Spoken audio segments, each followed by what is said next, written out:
తెలియదు కదా. గఫూర్ సాబ్ నమస్తే. నమస్తే విక్కీ గారు. గఫూర్ గారు, ఇవాళ ప్రధాని పర్యటన కానీ ఆయన ప్రసంగంలో ఆంధ్రప్రదేశ్ని బాగా తారీఫ్ చేయడం అంటే ప్రైజ్ చేయడం కానీ, దీన్ని ఎలా మనం అర్థం చేసుకోవచ్చు? వెంకటేశ్వర, మొదట మీకు, తర్వాత మిగతా పెద్దలకు, వినుషారెడ్డి గారికి, దీపక్ రెడ్డి గారికి నమస్కారాలండి. నమస్తే. మొట్టమొదట ఈ రోజు బహిరంగ సభ కరెంట్ షాక్ తగిలి ఒక యువకుడు సభలో చనిపోయాడు. మునగాపాడుకు సంబంధించినటువంటి యువకుడు. సారీ. కనీసం సానుభూతి, కనీసం సంతాపం వ్యక్తం చేస్తారేమో అనుకున్నాం, కానీ దాచిపెట్టేసినారు. ఏమైనా కొంత నష్టపరిహారం ఇవ్వాలని నేను ప్రభుత్వాన్ని కోరుతున్నాను. మీటింగ్కి వచ్చాడు అతను, వేరే ఏం లేదు, మీటింగ్. సరే, అది నంబర్ 1. పోతే ఇప్పుడు ప్రధానమంత్రి గారు రావడము, ప్రధానమంత్రి గారి ఉపన్యాసాన్ని పెద్దాన్ని తప్పుపట్టాల్సినటువంటి అవసరం నాకేం లేదు, మా పార్టీకి కూడా ఏం లేదు. ప్రధానమంత్రి దేశవ్యాప్తమైనటువంటి అవగాహన ఉంటుంది, దేశాన్ని ఎట్లా అభివృద్ధి చేయాలని ప్రణాళిక ఉంటుంది. మేము బేసిక్గా బీజేపీ యొక్క పాలిటిక్స్ను, బీజేపీ యొక్క విధానాన్ని వ్యతిరేకించే వాళ్ళం కాబట్టి మేమేం ప్రైజ్ చేయము మోడీ గారిని. ఆయన ఉపన్యాసం అంతా శ్రద్ధగా విన్నాను. నేను ఎక్కడైనా ఏమైనా చెప్తాడేమో కొన్ని విషయాలు అనేసి. ఆయన 2047 వికసిత్ భారత్ ఆ యాంగిల్లో ఆయన మాట్లాడుతున్నాడు. అయితే సీఎం, డిప్యూటీ సీఎం గారి నాయకత్వ కొరత వల్ల ఇన్నాళ్ళు ఆగిపోయింది. ఇప్పుడు మంచి నాయకత్వం దొరికింది. మేము కేంద్రం కూడా సహకరిస్తున్నాం కాబట్టి రాష్ట్రం చాలా వేగంగా ముందుకు పోతుంది అనేసి ఆయన చెప్పారు. మరి ఆయన వరకు వచ్చినప్పుడు 2014 నుంచి 19 వరకు ఆయనకు అనుకూలంగా ఉండే ప్రభుత్వమే, 19 నుంచి 24 వరకు ఆయనకు అనుకూలంగా ఉండే ప్రభుత్వమే, ఆయన వెంట ఉండే ప్రభుత్వమే. మరి ఇప్పుడు మాత్రమే నాయకత్వం సరైన ఈ నాయకత్వం కదా, 14లో కూడా ఈ నాయకత్వం ఉంది. సరే, అది డిఫరెంట్. నేను పొలిటికల్ యాంగిల్లోకి పోను, ఎందుకంటే అయితే ఏమంటే ఈ పరస్పరం పొగడ్తలు అవి పెద్ద ఉపయోగపడవండి. ఎందుకంటే ఇప్పుడు చంద్రబాబు నాయుడు గారు మాట్లాడుతూ ఆయన ఆకాశానికి ఎత్తేస్తున్నారు మోడీ గారిని. మరి 2019 ఎన్నికల ముందు ఆయన ఉపన్యాసాలన్నీ ఉన్నాయి కదా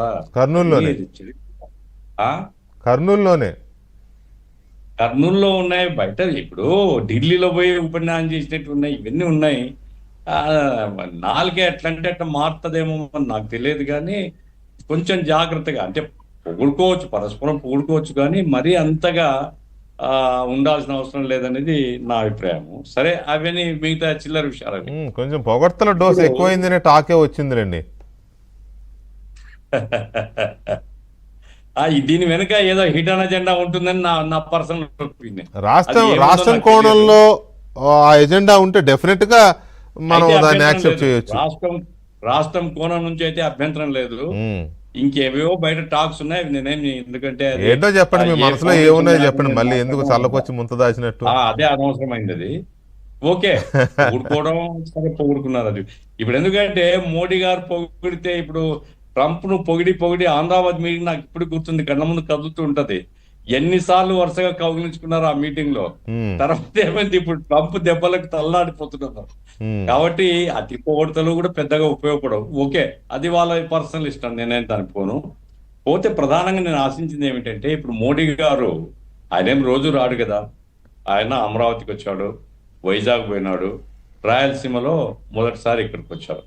ఆయన ఎన్నికల్లో పెద్ద ఉపన్యాసం చెప్పింది, 14 ఉపన్యాసం రాయలసీమ వెనుకబడ్డ ప్రాంతాలకు, అట్లాగే రాష్ట్రానికి ప్రత్యేక హోదా కానీ, వెనుకబడ్డ ప్యాకేజ్ కానీ అవన్నీ చెప్పాడు.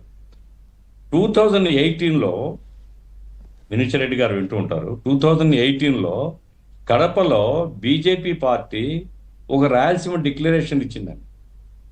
బీజేపీ పార్టీ, బీజేపీ ప్రధానమంత్రిగా బీజేపీ డిక్లరేషన్ మీద ఆయన ఏమన్నా వాగ్దానం చేస్తాడు అనేది నేను ఆశించాను. దాంట్లో ఏమంటే వెనుకబడ్డ ప్రాంతాల కోసం 20,000 కోట్ల రూపాయలు ప్రత్యేకంగా ఇవ్వాలనేసి బీజేపీ డిమాండ్ చేసి నాకు గుర్తుంది. యాక్చువల్గా అది ఆ కాగితం కోసం దొరకలేదు, నాకు గుర్తుంది. 1,000 కోట్ల రూపాయలు రాయలసీమ అభివృద్ధికి ఇవ్వాలి చేసిన మాట నిజమేలేండి. అప్పుడు బీజేపీ విష్ణువర్ధన్ రెడ్డి దీంట్లో అందరూ కలిసి చేశారు. రాయలసీమ డిక్లరేషన్ ఉంది. అటువంటిది ఏమన్నా, ఎందుకంటే ఇది మోస్ట్ బ్యాక్వర్డ్ రీజన్, రాష్ట్రంలోకి వెళ్ళా బాగా వెనుకబడ్డ ప్రాంతం. రాష్ట్రంలోకెల్లా వెనుకబడ్డ ప్రాంతానికి మోడీ గారు వస్తున్నప్పుడు ఆయన ఏదైనా వరం ఇస్తాడు ఈ ప్రాంతం యొక్క ఓవరాల్ డెవలప్మెంట్ కోసం ఎవరైనా ఆశిస్తారు. సరే ఆయన అవేమి ప్రస్తావించకపోవడం తప్పు నేరము అతను చెప్పడం లేదు, కానీ జనం ప్రస్తావించారుగా. అంటే నేను అడ్డుపడుతున్నా అనుకోవద్దు మీరు దయచేసి. ఆంధ్రప్రదేశ్ దేశానికి ఆంధ్రప్రదేశ్ అభివృద్ధి ఎంత ముఖ్యమో ఆంధ్రప్రదేశ్కి రాయలసీమ అభివృద్ధి ముఖ్యమే అని అంటూ ఇవాళ 13,000 కోట్ల రూపాయల పనులు చేశారు కదా. ఇంతకు ముందు ఆల్రెడీ కొన్ని వచ్చినాయి కదా సార్.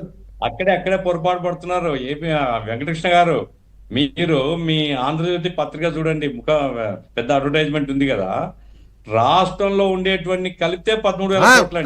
కరెక్టే అది కరెక్టే. అందులో ఇవి కూడా ఉన్నాయి కదా, మీ ఊరి కూడా ఉన్నాయి కదా.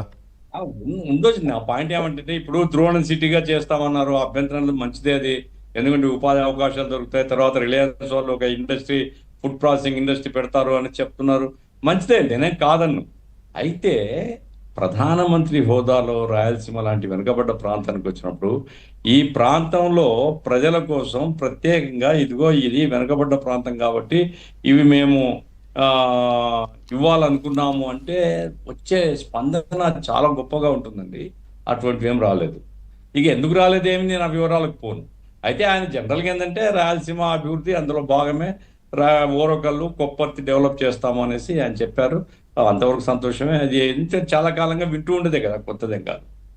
అట్లాగే ముఖ్యమంత్రి గారు ఆయన మాట్లాడుతూ ఆయనైనా కనీసం రాయలసీమలో ఉండేటువంటి నదీ జలాల్ని వినియోగించుకోవడానికి ఇక్కడ మేము ప్రత్యేకంగా ఆన్గోయింగ్ ప్రాజెక్ట్స్ 2014లో అనౌన్స్ చేశారండి. ఎవరు?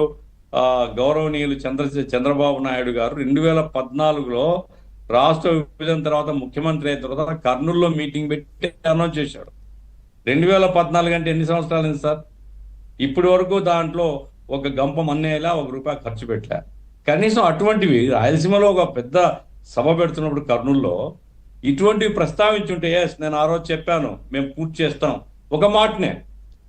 ఎందుకంటే సార్, కరువు ప్రాంతాల్లో మీరు ఏవేవో అద్భుతాలు చేస్తామని చెప్పడం వేరు, బతకడానికి ఇదిగో మార్గం చూపిస్తున్నాం మేము, మీరు వలసలు పోకుండా, లేదా మీ రైతులు ఇప్పుడు సార్ చాలా నైరాశ్యంగా ఉంది సార్ ప్రజానికం జీవితం రాయలసీమలో ఉల్లి పంటలు నాశనం అయిపోయింది, ఆ తర్వాత టమాటా నాశనం అయిపోయింది, రైతులు అసలు దిగాలతో ఉన్నారు, పత్తి ధర పడిపోయింది. ఇటువంటి పరిస్థితిలో ప్రోత్సాహకంగా ఏదైనా మాట్లాడంటే బాగుండేది నాకు అనిపిస్తుంది. అది వేరే సంగతి.